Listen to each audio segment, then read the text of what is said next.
যে এই দেশে আমরা কোরআন ও সুন্নাহর বাইরে কোনো আইন আমরা করতে দেব না, এটা আমাদের কমিটমেন্ট।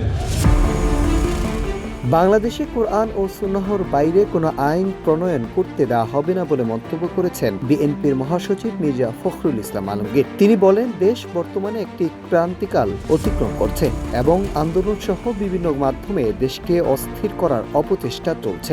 28 ডিসেম্বর ঠাকুরগাঁও সদর উপজেলার মানব কল্যাণ ট্রেনিং সেন্টারে আলেম ওলামাদের সঙ্গে মত বিনিময় সভায় এসব কথা বলেন বিএনপির মহাসচিব। এ সময় মির্জা ফখরুল বলেন, এই দেশে কোরআন ও সুন্নাহর বাইরে কোনো আইন প্রণয়ন করতে দেওয়া হবে না। আমরা চাই না দেশে আবার কোনো অন্ধকারের পথে ফিরে যাক। নিজেদের মধ্যে ভুল বোঝাবুঝি ও বিভেদ সৃষ্টি হলে ষড়যন্ত্রকারীরা সেই সুযোগ নেবে, যা দেশ ও জাতির জন্য মারাত্মক ক্ষতিকর হতে পারে। তাই তিনি সবাইকে সব ভেদাভেদ ভুলে ঐক্যবদ্ধ থাকার আহ্বান জানান।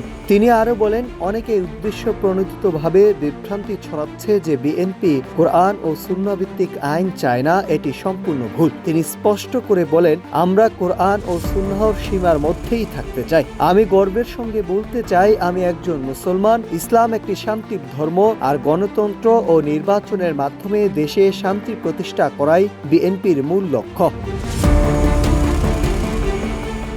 এছাড়াও বলেন, বিএনপি ক্ষমতায় এলে খতিব, ইমাম ও মাওলানাদের জন্য মাসিক সম্মানের ব্যবস্থা করা হবে। পাশাপাশি ধর্মীয় উৎসব ভাতা প্রদান, দক্ষতা উন্নয়ন ও কর্মসংস্থান সৃষ্টি করা হবে। শুধু মুসলিম ধর্মীয় নেতারা নয়, অন্যান্য ধর্মের উপাসনালয় প্রধানদেরও মাসিক সম্মানই দেওয়া হবে। বিএনপির প্রতিষ্ঠাতা শহীদ প্রেসিডেন্ট জিয়াউর রহমান ইসলামের জন্য গুরুত্বপূর্ণ অবদান রেখে গেছেন উল্লেখ করে তিনি আরো বলেন, পবিত্র মক্কা শরীফের আরাফাতে রোপণ করা জিয়া গাছ তার একটি উল্লেখযোগ্য নিদর্শন। দেশের প্রায় 90% মানুষ মুসলমান।